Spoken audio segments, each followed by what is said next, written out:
this afternoon as well. We're still keeping our eyes on the police in the northern parts of the country. They have arrested 2 suspects in connection with the attack on the New Patriotic Party's Nasara Coordinator for the Sisala West constituency, Musa Idrisu. Mr. Idrisu sustained severe machete wounds after some alleged party thugs in the constituency attacked him following internal wrangling within the New Patriotic Party. Doctors operating on the victim say he is now partially blind. That's the latest we are getting on him.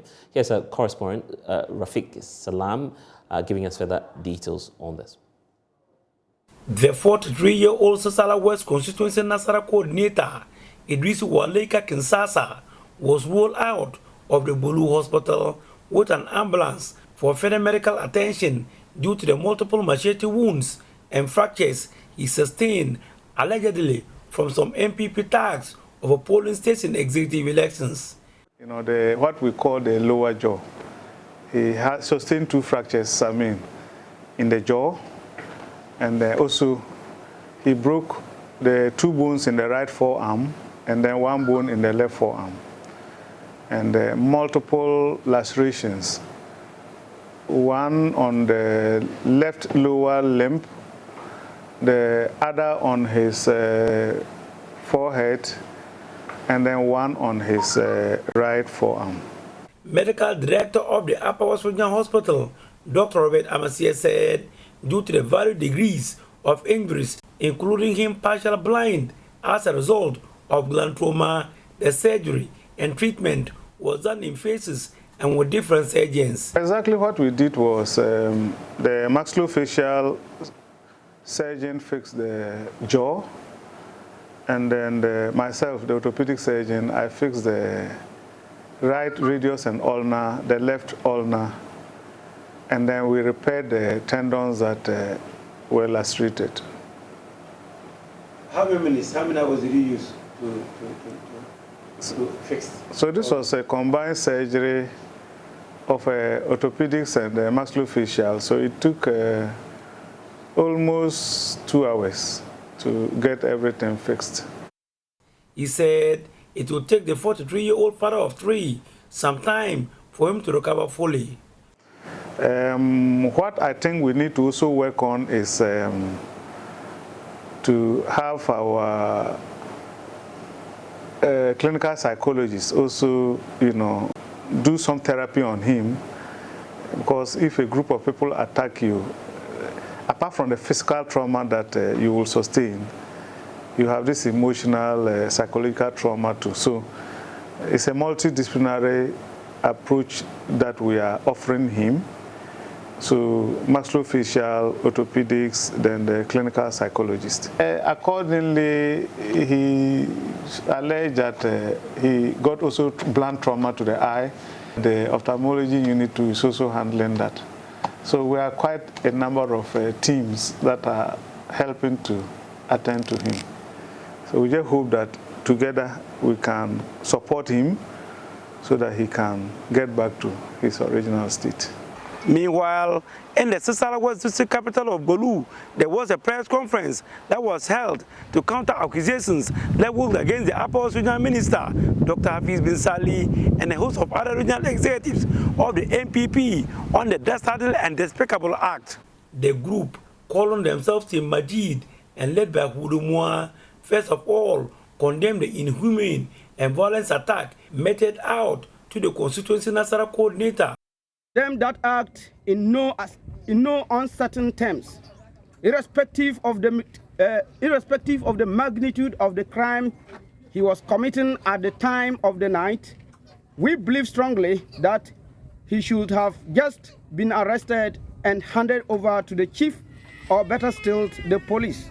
They accuse the constituency executives of not being true to their words, but rather engage in hide and seek with the supporters, resulting in the unfortunate clash. Unfortunately, they could not complete the exercise and have agreed to start from Desme the next day.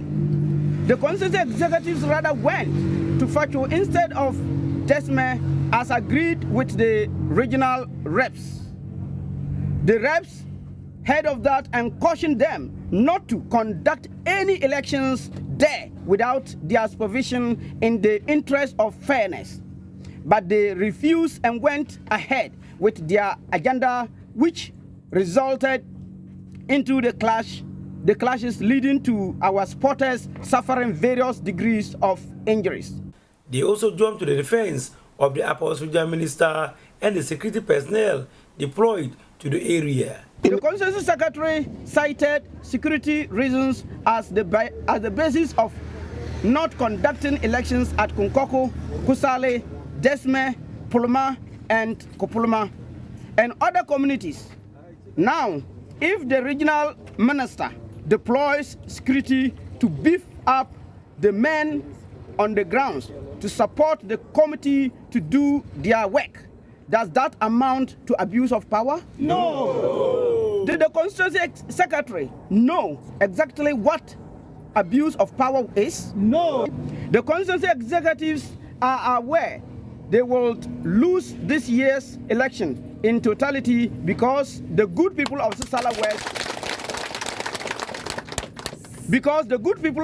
West, NPP, are tired of their lies, fake motor keys, fights, propaganda, and several years of autocratic leadership style.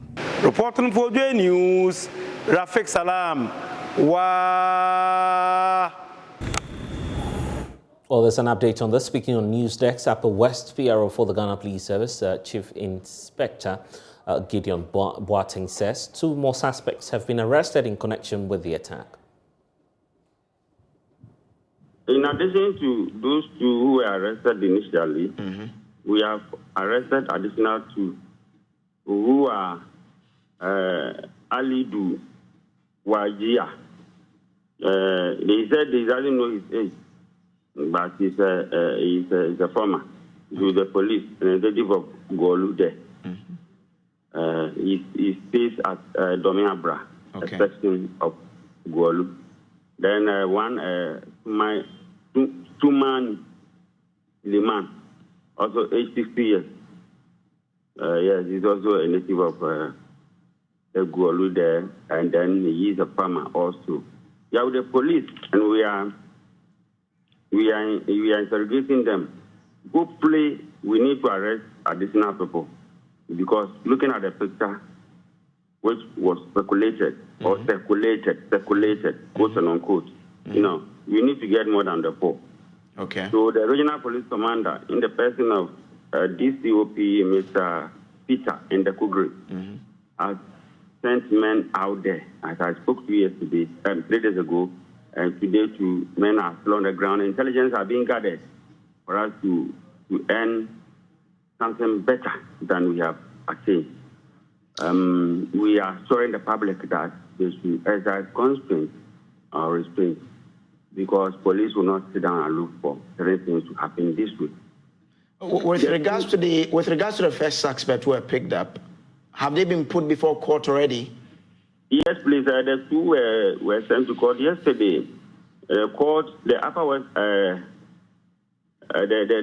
the Wa Magistrate Court was where we put the people, and then presided over by His Worship Maxwell Maxibrain Titriku, and he remanded them to police custody to reappear on 4th of next month.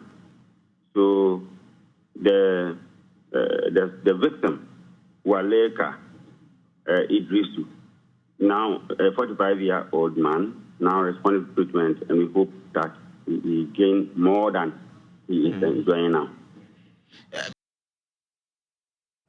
Okay, so Rafik Salaam is joining us back to give us some updates on this story as well. We understand, Rafik, that the victim's wife is actually traumatized and is also receiving some medical care. Give us some updates on that.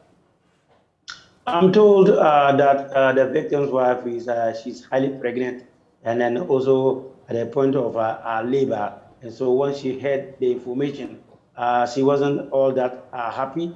She was shocked to the marrow, and she's also currently receiving treatment, but she's not at the hospital.